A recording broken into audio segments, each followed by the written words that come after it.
नमस्कार दोस्तों PCS academy में मैं आप सभी लोगों का स्वागत करता हूं। और दोस्तों, हम लोगों की डेली मेंस के आंसर राइटिंग की सीरीज़ चल रही थी और उसी सीरीज़ में अभी तक हम लोगों ने 78 नंबर तक पार्ट तक देख लिए थे। आज हम लोग 79 नंबर पार्ट को देखेंगे।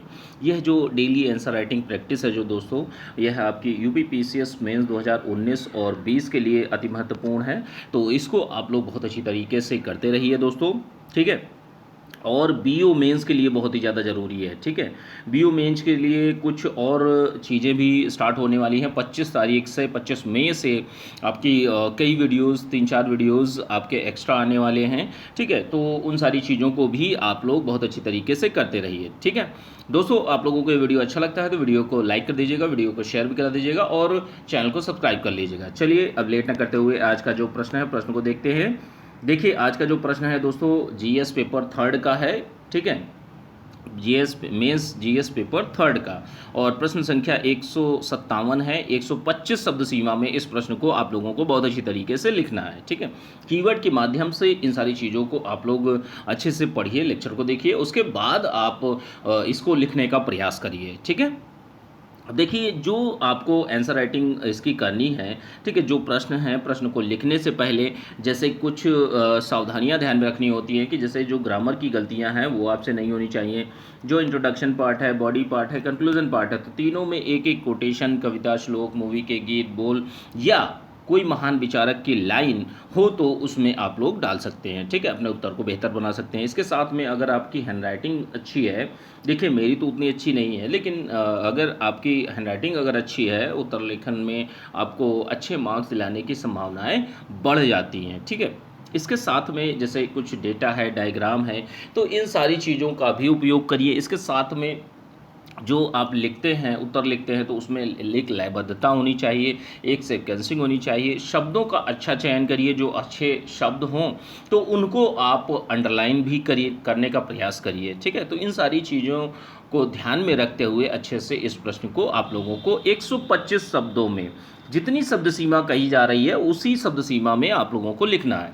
जैसे जो लोग बीओ वाला एग्ज़ाम देने जा रहे हैं, बीओ मेंस का, उसमें भी आपको लोगों को लिखना है 125 शब्दों में, 50 शब्दों में, 25 शब्दों में, तो उसके लिए भी बहुत ज़्यादा महत्वपूर्ण है, ठीक है। अब देखिए, जो आज का प्रश्न है, प्रश्न को देख लेते हैं कि जैसे एस्ट्रोसैट क्या है, और सॉरी, एस्ट्रोसैट मिशन के क्या उद्देश्य हैं, ठीक है। तो अब इस प्रश्न को दो पार्ट में बांटकर आप लोगों को लिखना है। अच्छे से 125 शब्दों में लिखिए। तो देखिए, एस्ट्रोसैट मिशन की जहाँ तक बात आती है, तो एस्ट्रोसैट मिशन जो है, भारत की पहली अंतरिक्ष में वेधशाला बनाई गई है। भारत जो है इस अंतरिक्ष वेधशाला को बनाया है। इसके लिए प्रक्षेपण जो किया गया था, देखिए प्रक्षेपण जो किया गया था वो इसरो के द्वारा 28 सितंबर 2015 को जो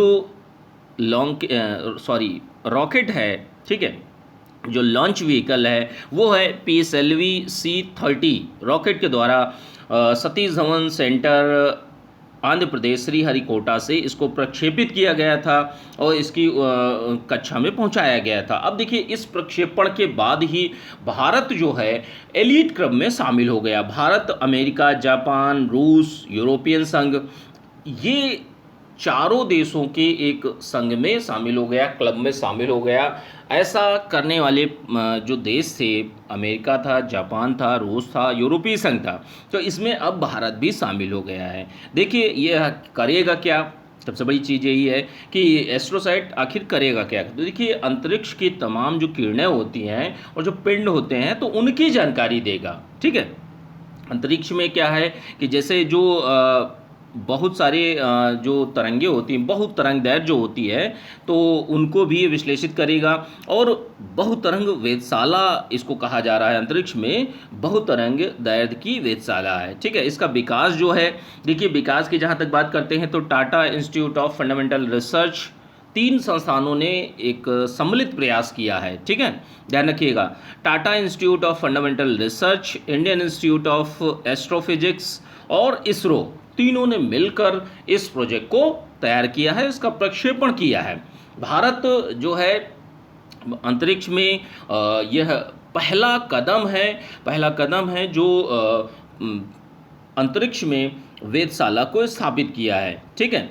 अब है क्या कि जैसे एस्ट्रोसैट मिशन है तो इसमें 4 विशेष प्रकार के कैमरे हैं और इन कैमरों के माध्यम से जो चीज़ें हैं उनको विश्लेषित करेगा, वहाँ के पिंडों की, वहाँ के तरंगों की, तमाम प्रकार के किरणों की, इनका विश्लेषण करेगा।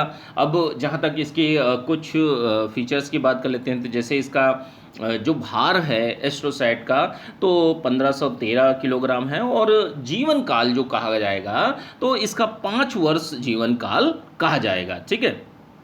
पूछने के लिए कभी भी पूछ सकता है, ऐसी कोई बात नहीं है, ठीक है। लेकिन अब आप इस प्रश्न को अच्छे से लिखना है, ठीक है। एस्ट्रोसाइट के बारे में आप लोगों ने जाना। इसके बाद में जो दूसरा पार्ट है उसमें आप लोगों को बताना है कि एस्ट्रोसैट मिशन के क्या उद्देश्य हैं, आखिर किस चीज़ के लिए, इसके लक्ष्य क्या हैं, इनको आप लोगों को बताना है। तो देखिए लक्ष्यों की जहाँ तक बात करते हैं तो सबसे पहली चीज़ यही है कि एस्ट्रोसाइट करेगा क्या। देखिए नज़दीक सौरमंडल से लेकर जो आपका सौरमंडल है, सौरमंडल से लेकर सुदूर स्थित, बहुत दूर स्थित तारों का अध्ययन करेगा, ठीक है। सबसे पहली बात यही है, सौरमंडल का और सुदूर स्थित तारों का अध्ययन करेगा, कॉस्मिक किरणों का अध्ययन करेगा, इनके स्रोतों का अध्ययन करेगा कि आखिर कॉस्मिक किरणें कहाँ से आ रही हैं, अन्य जो पिंड होंगे अंतरिक्ष में उनका अध्ययन करेगा, ठीक है।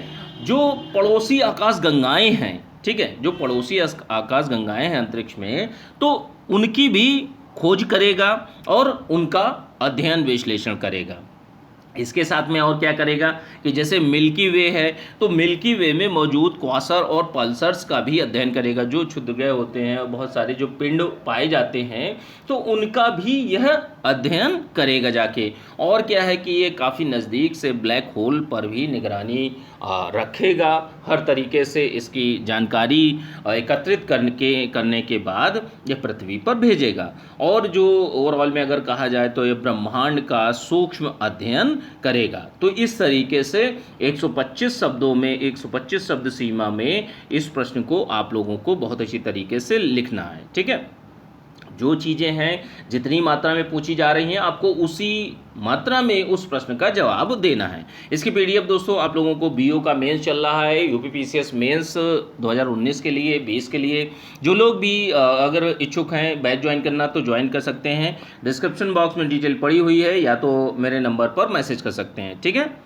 चलिए अब लेट न करते हुए अगला प्रश्न देखते हैं। आपका जीएस पेपर 4 का यह प्रश्न है दोस्तों और प्रश्न संख्या जो है वह आपकी 158 है, ठीक है। 125 शब्दों में इस प्रश्न को भी आप लोगों को लिखना है, ठीक है। अच्छे से इस प्रश्न को लिखिए, जितनी शब्द सीमा कही जा रही है। देखिए जैसे 125 शब्द होते हैं तो 125 शब्दों में 10 प्रश्न आप 10 शब्द जो है आगे पीछे कर सकते हैं, लेकिन ज़्यादा आगे पीछे नहीं होना चाहिए। क्योंकि अगर आपसे बोला जा रहा है कि आप इस प्रश्न को आप 125 शब्दों में लिखिए तो अगर आप 150 या 150 से ज़्यादा शब्दों में लिख रहे हैं तो ये भी गलत है। अगर आप 80 शब्दों से नीचे लिख रहे हैं तो ये भी गलत है। तो शब्द सीमा का भी आप लोगों को ख्याल रखना है, खास ख्याल रखना है, ठीक है। और जैसे जो यह प्रश्न लिख रहे हैं तो प्रश्न को लिखने से पहले जैसे वही चीज़ें, सावधानियां कि ग्रामर की गलतियां आपसे नहीं होनी चाहिए। क्योंकि देखिए ग्रामेटिकल मिस्टेक जो होती है वो आपके अक्षम में होती हैं, तो इन सारी चीज़ों को ध्यान में रखना है। इसके साथ में ही अगर इंट्रोडक्शन पार्ट है, बॉडी पार्ट है, कंक्लूजन पार्ट है, तो तीनों में अगर एक एक कोटेशन, कविता, श्लोक, मूवी के गीत, बोल, ये सारी चीज़ें ऐड कर देते हैं तो आपका उत्तर और भी ज़्यादा बेहतर हो जाता है, ठीक है।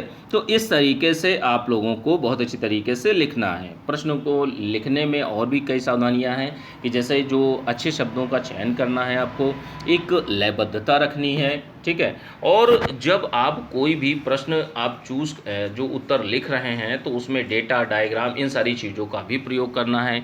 कुछ महान विचारकों की लाइन भी डालनी है, ठीक है। कुछ कोटेशंस का भी उपयोग करिए। तो इन सारी छोटी छोटी सी चीज़ों की वजह से आपका उत्तर बेहतर हो जाता है, ठीक है।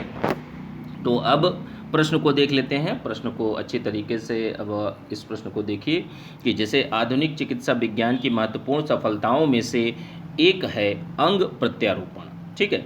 जो अंगों का प्रत्यारोपण एक बॉडी से निकाल कर दूसरे की बॉडी में स्थापित किए जाते हैं, ठीक है। जो जो अंग मृत हो चुके होते हैं या डेड हो चुके होते हैं उनकी जगह पर एक स्वस्थ अंगों का प्रत्यारोपण किया जाता है, उनको स्थापित किया जाता है। ठीक है, तो अब यहाँ पर GS4 पेपर का प्रश्न बनता है, नैतिकता की दृष्टि से अंग प्रत्यारोपण के औचित्य को सिद्ध कीजिए।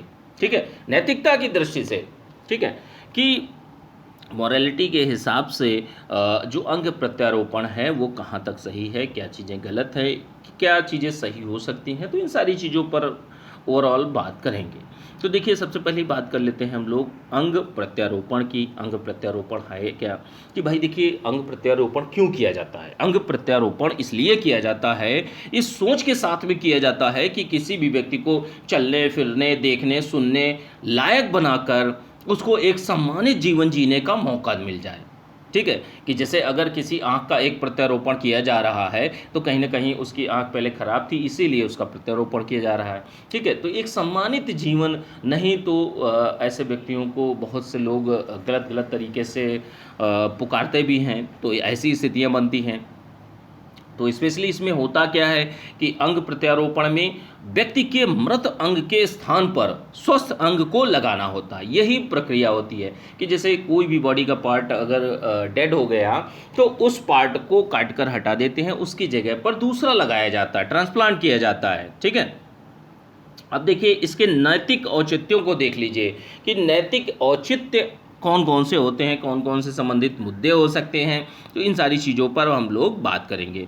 तो देखिए, नैतिक औचित्य यही है कि जो आप अंग प्रत्यारोपण कर रहे हैं, ठीक है, तो अंग प्रत्यारोपण में ऐसा नहीं होना चाहिए कि अब अंगों का आप व्यापार करने लगे, अवैध रूप से व्यापार करने लगे, आप उसको 1-1 लाख 2-2 लाख 4-4 लाख में आप उसका व्यापार, उसकी ट्रेडिंग स्टार्ट कर दी आप लोगों ने। ठीक है, और जो हॉस्पिटल्स हैं वो गलत तरीके से लोगों को चूज़ करके उनके अंगों को दूसरे की बॉडी में ट्रांसप्लांट करने लगे। तो ऐसी स्थितियों में क्या है, एक व्यापार की तरीके से ये चीज़ें चल रही हैं। वर्तमान में ये हो भी रहा है, बहुत बड़े बड़े हॉस्पिटल्स में ये चीज़ें हो भी रही कि गरीब व्यक्तियों को इनमें निशाना बनाया जाता है, उनकी मजबूरी का फ़ायदा उठाया जाता है। तो ये सारी चीज़ें, घटनाएं घटित होती हैं। गरीबों का इसमें शोषण भी होता है। सीधी सी बात यही है कि पैसे के लिए आदमी क्या क्या नहीं करता। ठीक है, कभी कभी अपने अंग भी बेच देता है, कभी आँख बेच दिया या हार्ट बेच दिया, तो मतलब बहुत सारी चीज़ें होती हैं। अब गुर्दे बेच दिया, तो मतलब ऐसी चीज़ें समाज में कहाँ तक सही हैं, कहाँ तक गलत हैं। देखिए, अगर आप सही ढंग से चीज़ों को कर रहे हैं तो वो नैतिकता के हिसाब से सही है कि किसी भी एक व्यक्ति को नैतिकता के आधार पर जो उसको ज़रूरत है एक सम्मानित जीवन जीने के लिए, अगर आप अंग प्रत्यारोपण कर रहे हैं तो अच्छी बात है। लेकिन अगर आप अवैध व्यापार, तस्करी और जो बॉडी के पार्ट हैं तो उनका अगर आप अवैध रूप से व्यापार करते हैं तो ऐसी स्थितियों में क्या होगा, ऐसी स्थितियों में वह अनैतिक कार्य कहलाएगा। ठीक है, और होता भी है। अवैध तस्करी से बहुत सारे संगठन जुड़े हुए होते हैं। ठीक है, अवैध तस्करी को, एक रैकेट को चलाते हैं व्यक्ति, संगठन, ये सारे लोग जुड़े होते हैं और एक रैकेट का संचालन करते हैं। अब होना क्या चाहिए कि जैसे होना ये चाहिए कि भाई इच्छुक व्यक्ति ही अंगदाता हो। कहने का मतलब ये है कि जो व्यक्ति अंगदान कर रहा है वो मनोवैज्ञानिक रूप से स्वस्थ हो। ऐसा नहीं हो कि पैसे के लालच में या अन्य किसी सामान या सुविधा के लालच में ऐसा करने पे उतारू हो जाए। ठीक है, दान में अगर वो किसी को देता है, अपना अंग किसी को देता है, ठीक है, तो ऐसी स्थिति में उसकी खुद की खुशी होनी चाहिए। ऐसा नहीं है कि वो मजबूरी बस वैसी चीज़ें करे।